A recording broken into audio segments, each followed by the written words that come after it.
அமிர்தா ஜுவல்லரியின் volt gold exchange Mela. உங்க பழைய தங்கத்துக்கு இப்போ நிறைய மதிப்பு.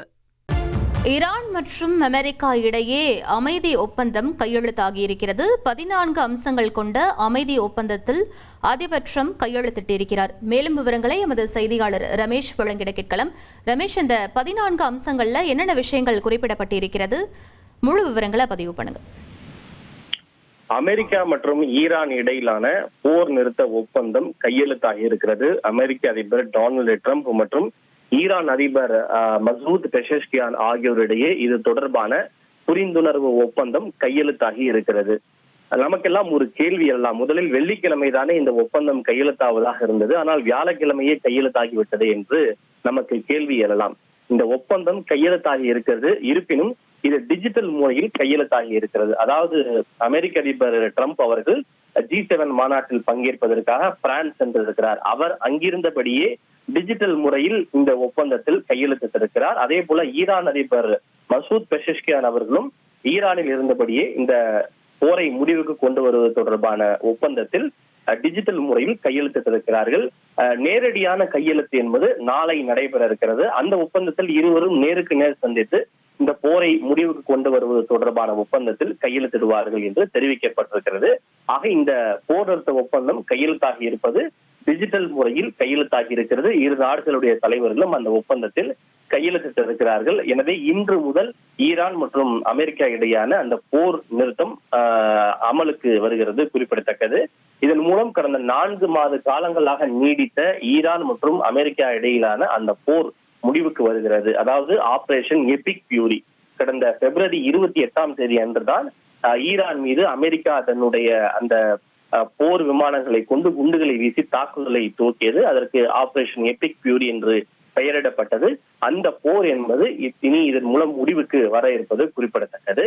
இது போரை முடிவுக்கு கொண்டு வருவது தொடர்பான ஒப்பந்தம் மட்டுமல்ல, ஹார்முஸ் ஜலசந்தியை திறப்பது தொடர்பான அம்சமும் இதில் அடங்கி இருக்கிறது. எனவே ஹார்முஸ் ஜலசந்தியில் கடந்த 4 மாதங்களாக நீடித்த அந்த சிக்கல், முடக்கம் ஆகியவையும் இதனால் முடிவுக்கு வந்து இனி அங்கு தங்கு தடையற்ற அந்த கப்பல் எண்ணெய் போக்குவரத்து நடைபெறும் என எதிர்பார்க்கப்படுகிறது. இதன் மூலம் உலக அளவில் ஏற்பட்ட கச்சா எண்ணெய் விநியோகத்தில் ஏற்பட்ட சிக்கல், அந்த கப்பல் போக்குவரத்தில் ஏற்பட்ட தடை ஆகியவை இனி கொஞ்சம் கொஞ்சமாக முடிவுக்கு வரும் என்று எதிர்பார்க்கப்படுகிறது. ஒரேடியாக சிக்கல் தீர்ந்துவிடும் என்று எதிர்பார்க்க முடியாது. கொஞ்சம் கொஞ்சமாக நாளடைவில் அந்த சிக்கல் முடிவுக்கு வரும் என்று எதிர்பார்க்கப்படுகிறது. இருப்பினும் கூட இதில் ஹார்முஸ் ஜலசந்தியை திறப்பது என்று முடிவுக்கப்பட்டு விட்டாலும் ஈரான் தரப்பில் இதற்கு டிரான்சிட் டோல், அதாவது ஒரு சுங்க கட்டணம் வசூலிப்போம் என்று ஈரான் தரப்பு தெரிவித்திருக்கிறது. இதனால் இதில் புதிய சிக்கல் ஏதேனும் ஏற்படுமோ என்கிற ஒரு கவலையும் அச்சமும் கூட எழுந்திருக்கிறது. பட் எது எப்படி இருந்தாலும் இந்த போரினால் உலக அளவில் மிகப்பெரிய ஒரு தாக்கங்களும் பாதிப்புகளும் ஏற்பட்டது. கச்சா எண்ணெய் விநியோகம் பாதிக்கப்பட்டது, விலைவாசி விண்ணை முட்டக்கூடிய அளவுக்கு உயர்ந்தது, விமான போக்குவரத்து பாதிக்கப்பட்டது, பல உயிர்கள் பலியாகின. தற்போது இந்த போர் முடிவுக்கு வருகிறது என்பது உலக அளவில் இருக்கக்கூடிய பல்வேறு நாடுகளிடையே ஒரு நிம்மதி பெருமூச்சை ஏற்படுத்தி இருக்கிறது, ஆசுவாசப்படுத்திக் கொள்வதற்கான ஒரு வாய்ப்பாக அமைந்திருக்கிறது. கொஞ்சம் கொஞ்சமாக நிலைமை சீரடையும் என எதிர்பார்க்கப்படுகிறது. ரமேஷ், அந்த 14 அம்சங்களை கொண்ட இந்த அமைதி ஒப்பந்தத்தை இரு நாடுகளும் முழுமையாக பின்பற்றுவதை உறுதி செய்ய என்ன மாதிரியான சர்வதேச கண்காணிப்பு நடவடிக்கைகள் மேற்கொள்ளப்படும்? அது தொடர்பான விவரங்கள் எல்லாம் செய்தியாளர் சந்திப்பில் அவர்கள் வெளிப்படையாக தெரிவித்த பிறகுதான் நமக்கு தெரிய வரும் என்னென்ன அம்சங்களை அவர்கள் ஏற்படுத்தி இருக்கிறார்கள் என்று. ஆனால் ட்ரம்ப் மீண்டும் மீண்டும் சொல்வது என்பது, ஈரான் ஒருவேளை அந்த பிரீச் செய்தால், ஒப்பந்தத்தை மீறி செயல்பட்டால் நாங்கள் மீண்டும் தாக்குதல் நடத்துவோம் என்று அவர் ஏற்கனவே எச்சரிக்கை விடுத்திருக்கிறார். அநேகமாக நாளை முறைப்படி நேரடியாக இரு நாடுகளிடையே இந்த ஒப்பந்தம் கையெழுத்தான பிறகு இது தொடர்பான கூடுதல் விவரங்கள் நமக்கு தெரிய வரும் என எதிர்பார்க்கப்படுகிறது. ரமேஷ், ஈரான் மற்றும் அமெரிக்கா இடையிலான போர் முடிவுக்கு வருவது மத்திய கிழக்கு நாடுகளின் தற்போதைய அரசியல் சூழல்ல என்ன மாதிரியான மாற்றங்களை ஏற்படுத்தும்?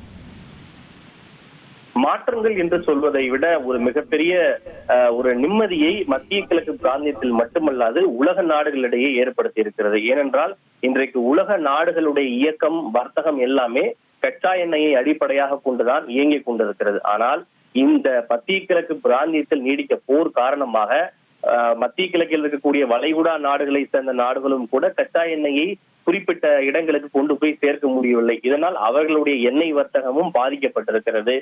பிரின்ஸ் ஜுவல்லரியின் ஓல்ட் கோல்ட் எக்ஸ்சேஞ்ச் மேளா. உங்க பழைய தங்கத்துக்கு இப்போ நிறைய மதிப்பு.